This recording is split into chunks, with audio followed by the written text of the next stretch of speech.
Visa ratio बहुत अच्छा है फिनलैंड का, इतने ज़्यादा सवाल नहीं पूछे जाते, बैचलर्स वालों के लिए भी मास्टर्स वालों के लिए भी वीज़ा रेशो बहुत अच्छा है।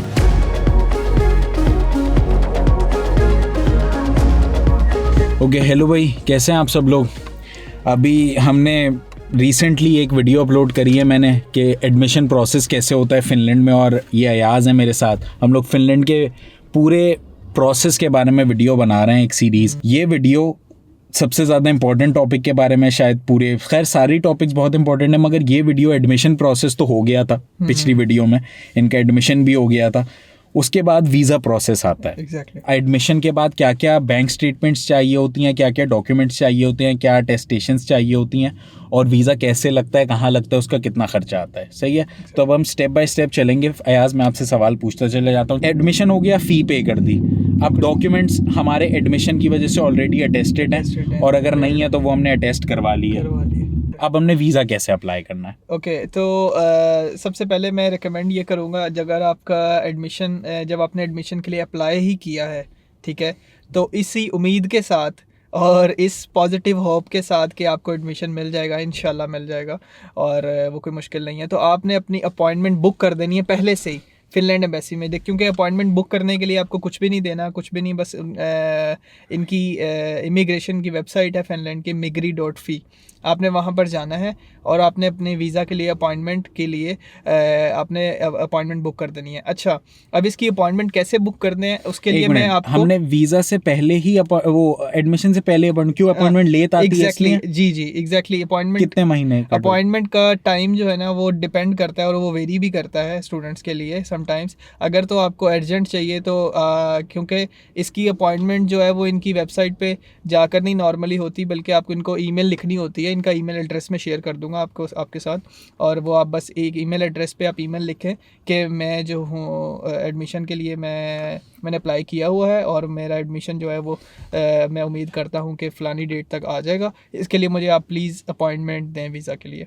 आप इस तरह का एक टेक्स्ट लिख के आप उनको ईमेल कर देंगे। अब वो आपको फ़ौरन अगले ही दिन या उसी दिन आपको रिप्लाई करेंगे, ठीक है जी, हमने आपकी एडमिशन वीज़ा की रिक्वेस्ट हमें आ गई है अपॉइंटमेंट की। अब हम आपकी अपॉइंटमेंट जो है ना, हमारे पास एक लॉन्ग क्यू होती है उनके पास। सही है, तो हम आपको जब आपका नंबर लगेगा, जब आपकी बारी आएगी, हम आपको इससे बता देंगे। तो sometimes it takes 3 months, sometimes it takes 7 months even for some people, मगर आ जाती है अपॉइंटमेंट आ जाती है, ठीक है। समटाइम्स अर्जेंटली अगर आपको ज़रूरत है, क्योंकि इस वीज़ा प्रोसेस में फ़िनलैंड के एक चीज़ जो कि बहुत अहम है वो ये है कि हमारे मुल्क में, पाकिस्तान में एम्बेसी नहीं है फ़िनलैंड की। सही है, तो आपको इसकी वीज़ा प्रोसेस के लिए आपको अबू धाबी जाना पड़ता है। बिल्कुल, ठीक है, अबू धाबी एम्बेसी में आप जब जाते हैं तो आपको अबू धाबी का वीज़ा भी चाहिए होता है, UAE का वीज़ा चाहिए।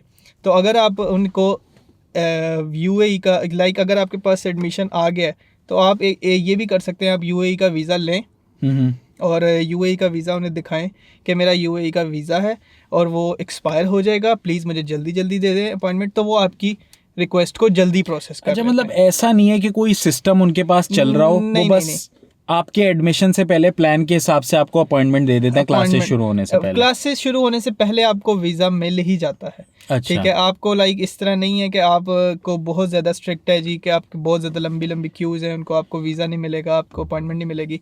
आप उनको रिक्वेस्ट भेजें कि मेरा UAE का वीज़ा है, मैंने फ़लाने दिन ट्रैवल करना है, तो प्लीज़ अगर आप मुझे अपॉइंटमेंट दे देंगे। और अगर आप इस तरह की कोई ईमेल लिखेंगे तो मैंने ट्रैवल करना है, मेरे पास टिकट है और मैं आना चाहता हूँ UAE, तो मैं चाहता हूँ कि साथ ही मैं अपॉइंटमेंट पे भी मैं आपके ऑफिस भी अपेयर हो जाऊं और मेरा वीज़ा भी प्रोसेस, तो वो क्या करते हैं कि वो आपकी एप्लीकेशन को पहले प्रोसेस कर देते हैं। मेरी पहली अपॉइंटमेंट जो है वो 2 महीने में आ गई थी, लेकिन वो अपॉइंटमेंट के लिए मैं जा नहीं सका था कोरोना की वजह से, क्योंकि UAE में काफ़ी सख्ती रही 2021 में। मतलब 2 महीने में आ गई तो थी? 2 महीने में अपॉइंटमेंट आ जाती है। वो आप उनको ईमेल्स करें तो समटाइम्स वो 2 वीक में भी दे देते हैं अपॉइंटमेंट आपको। चलो, वेरी गुड। मेरे दोस्तों के साथ हुआ इस तरह के, उन्होंने 1 हफ्ते में, 2 हफ्ते में, कि वो अर्जेंट वाली, लेकिन उसके कोई चार्जेस नहीं है, just you have to write some email like, जिसके अंदर आप उन्हें कन्विंस कर सकते हैं। और वो ईमेल ये रहा भाई, आप इस ईमेल पे आप। अच्छा, दूसरा मुझे आप ये बताओ कि क्या क्या डॉक्यूमेंट्स चाहिए होते हैं वीज़ा अप्लाई करने के लिए? क्योंकि एक दफ़ा अबू धाबी गए, और अबू धाबी जाना ज़रूरी है, जेरीज वगैरह से नहीं होता। सही है, विजिट वीज़ा जेरीज वगैरह से अप्लाई हो जाता है, और उसके लिए भी अगर वीज़ा इंटरव्यू होता है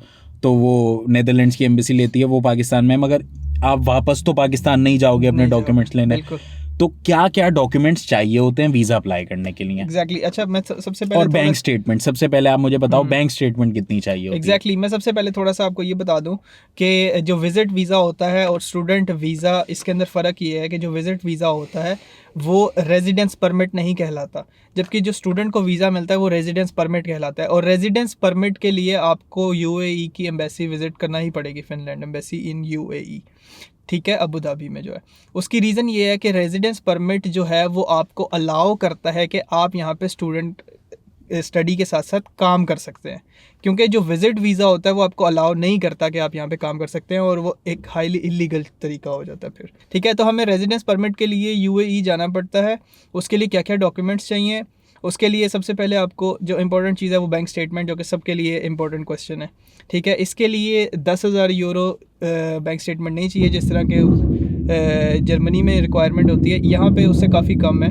ऑलमोस्ट यहाँ पे तकरीबन 5,670-80 यूरो की, जो भी उनकी वेबसाइट पे लिखा है उतने की बैंक स्टेटमेंट चाहिए आपको। जर्मनी के लिए तो ब्लॉक अकाउंट खुलवाना ब्लॉक होता है ना? अकाउंट, तो यहाँ पे ब्लॉक अकाउंट भी नहीं नहीं है चाहिए, यहाँ पे बैंक स्टेटमेंट चाहिए। लेकिन इसके अंदर एक जो इम्पोर्टेंट है वो ये कि जो भी पैसे रिक्वायर्ड हैं 5,000 या 6,000 यूरो, तकरीबन 6,000 यूरो जो रिक्वायर्ड है वो आपके अपने पर्सनल बैंक अकाउंट में होना ज़रूरी है।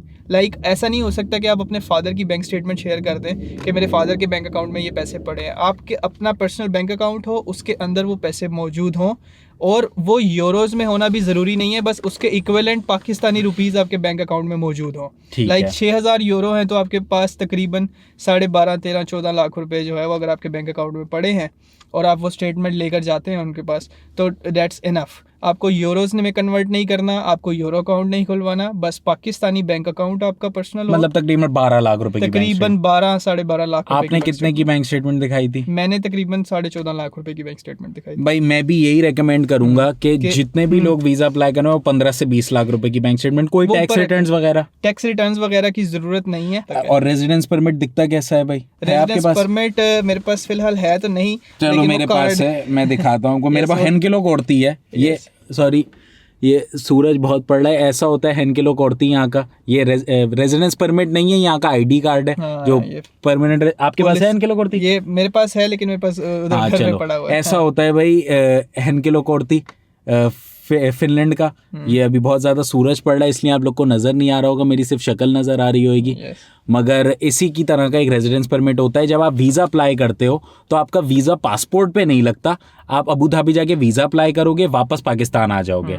और या तो अगर आप वहीं भी रहना चाहो तो वो कोई मुश्किल नहीं है, वो रेजिडेंस परमिट ऑलिस के लूलूपा आपके घर पे पोस्ट कर देंगे।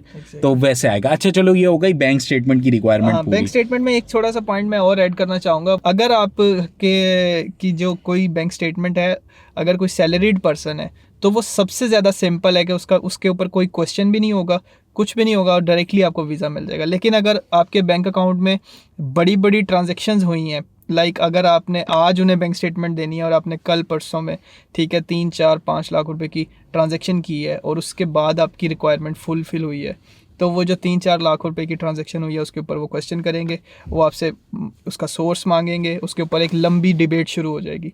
तो उस चीज़ से अवॉइड करने के लिए मैं आपको यही सजेस्ट करूँगा कि कोई भी बड़ी ट्रांजैक्शन ना करें उसमें, क्योंकि आप सैलरीड पर्सन अगर कोई है तो उसकी बैंक स्टेटमेंट दे दें और साथ में वो फंड्स वहाँ से अपने अकाउंट में ट्रांसफ़र कर लें पर्सन। लाइक आपके फादर हैं, उनके एक बैंक अकाउंट में सैलरी आती है हर मंथ, ठीक है, तो उनकी बैंक स्टेटमेंट लगा दें और वही फंड आप अपने अकाउंट में ट्रांसफ़र करके बस ये दिखा देंगे जी मेरे फादर मेरे स्पॉन्सर्स हैं, और स्पॉन्सर लेटर लगा दें कि उन्होंने मुझे स्पॉन्सर किया, ये मेरे बैंक अकाउंट में उनके अकाउंट से आए हैं और उनके अकाउंट की स्टेटमेंट आपके सामने। अच्छा, अब ये हो गई बैंक स्टेटमेंट नंबर 1, सबसे ज़्यादा important requirement. Bank statement, sponsor letter, आपका एडमिशन लेटर, आपकी CV लेकर जानी है। अच्छा, इसके पासपोर्ट आपका जी, आपके सारे एजुकेशनल डॉक्यूमेंट्स, आइल्स, आपकी वीज़ा एप्लीकेशन, फोटोज जी बिल्कुल। फिनलैंड के लिए। और इसमें इसकी सारी की सारी जो भी डॉक्यूमेंटेशन होती है ये ऑनलाइन इनकी वेबसाइट पे डॉक्यूमेंट्स आपने सबमिट करने होते हैं, ठीक है। हाँ, आपको सारे के सारे डॉक्यूमेंट साथ हार्ड कॉपीज भी लेके जानी होती है क्योंकि वो वहाँ पे बैठ के वेरीफाई करते हैं हर चीज़ को।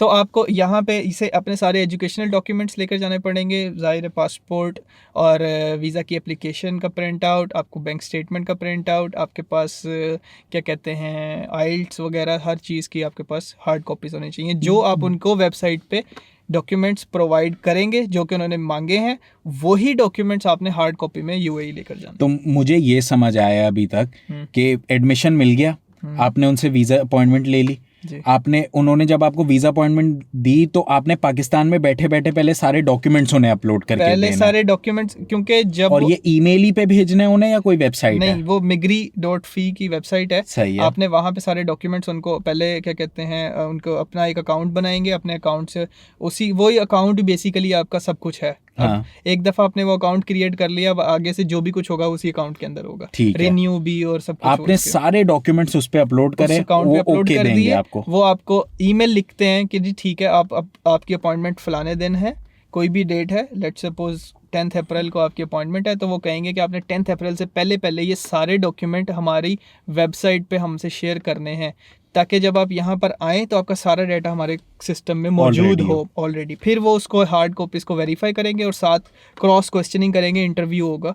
वो इंटरव्यू के हवाले से भी कुछ थोड़े बहुत बिल्कुल स्ट्रेट फॉरवर्ड क्वेश्चंस होते हैं कि वो आपसे पूछेंगे, ठीक है जी आपने फलाने टाइम में एजुकेशन कंप्लीट की, तो उसके बाद से अगर आप जॉब नहीं कर रहे थे तो आप क्या कर रहे थे, ठीक है, अगर जॉब कर रहे थे तो किस तरह की जॉब कर रहे थे। फिर आपसे जो बैंक स्टेटमेंट है उसके ऊपर ज़्यादातर क्वेश्चंस होते हैं नॉर्मली, और वो यही होता है कि ये पैसे आपके पास कहाँ से आए हैं, ये किसने कमाए हैं, कौन आपको स्पॉन्सर कर रहा है, इसका सोर्स क्या था, इसके ऊपर टैक्स पे हुआ है। वो अगर आपका सैलरीड पर्सन है कोई तो फिर तो बहुत सिंपल है, लेकिन अगर कोई बिज़नेस है कर रहा है या कुछ उसकी बिज़नेस ट्रांजैक्शन है तो फिर वो साथ टैक्स रिटर्न भी जमा करवाए, तो वो अच्छी बात है कि वो उसको शो करे कि जी मैंने ज़रूरी नहीं है, मगर ज़रूरी नहीं है, लेकिन उसके ऊपर अगर वो क्वेश्चन कर लें तो फिर ज़रूरी है। अच्छा, अगर वो नहीं क्वेश्चन करते हैं और वो ठीक है, क्योंकि जब ट्रांजैक्शन बड़ी नहीं होगी बहुत, तो फिर उसके ऊपर वो नॉर्मली 1000 यूरो से बड़ी ट्रांजैक्शन पे क्वेश्चन होता है, उससे छोटी पे क्वेश्चन लाइक 1.5-2 लाख पे आपको कोई क्वेश्चन नहीं करेगा। खुदा ना खास्ता कोई बंदा डॉक्यूमेंट ले जाना भूल जाता है कोई ना कोई, फिर अच्छा देखें, अगर आप डॉक्यूमेंट्स ले जाना भूल जाते हैं कोई,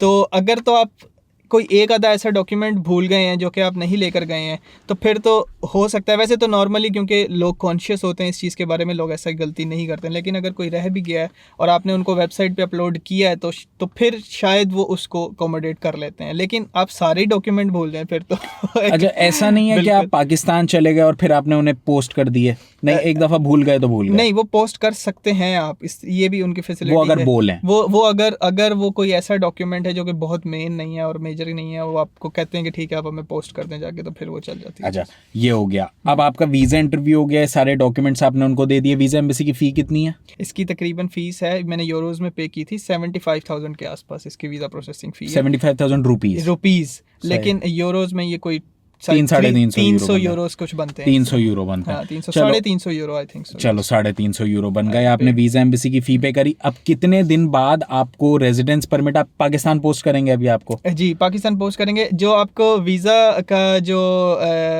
क्या कहते हैं आंसर होता है या जो भी उसका रिप्लाई आता है कि आपका वीज़ा ओके लग गया है या नहीं लग गया, और 2 वीक्स के अंदर अंदर आता है, जो कि 2 वीक्स वर्किंग डेज, फिर मजीद 14 डेज में कार्ड आपके हाथ में आ जाता है। और ये पहला कार्ड कितने टाइम का लगता है? पहला कार्ड 1 साल के लिए वीज़ा। और आप उसके बाद किसी भी टाइम पाकिस्तान से फ्लाई कर सकते हो फिनलैंड के लिए? आप किसी भी टाइम फ्लाई कर सकते हैं, फिनलैंड में एंटर हो सकते हैं। तो भाई आई होप कि आप लोगों को ये सारा वीज़ा प्रोसेस समझ आ गया। और थोड़ा सा कॉम्प्लिकेटेड है पाकिस्तानियों के लिए, इंडियंस के लिए तो इतना नहीं है इंडिया में क्योंकि एम्बेसी है फिनलैंड की, मगर पाकिस्तानियों के लिए थोड़ा वीज़ा रेशो बहुत अच्छा है फिनलैंड का, इतने ज़्यादा सवाल नहीं पूछे जाते। बैचलर्स वालों के लिए भी, मास्टर्स वालों के लिए भी वीज़ा रेशो बहुत अच्छा है। आपका वीज़ा लग जाता है अगर आपके सारे डॉक्यूमेंट सही हो, आपका एडमिशन सही जगह पे हुआ हो, आपने फीसें ड्यूज क्लियर हो, और कोई एक्स्ट्रा पैसे आप लोगों को नहीं देने होते। आपने सारा कुछ एडमिशन प्रोसेस हमने पिछली वीडियो में, अगर आपका सारा कुछ क्लियर है आपका वीज़ा आसानी से लग जाता है। मगर बस एक इसमें हर्डल है, क्योंकि पाकिस्तानी इतने आते ही नहीं है पढ़ाई करने के लिए फिनलैंड, तो वीज़ा आसान है। मगर एक हर्डल ये है कि आप पाकिस्तान से आपको अबू धाबी जाना पड़ेगा और अबू धाबी से वापस आना पड़ेगा पाकिस्तान, और फिर 1 महीने बाद तकरीबन आपका कार्ड आपके घर पे आएगा, फिर बेशक आप अगले दिन फ्लाई कर जाओ। मगर खैर ये हो गया हमारा पूरा कंप्लीट वीज़ा प्रोसेस। उम्मीद है आप लोगों को समझ आ जाए।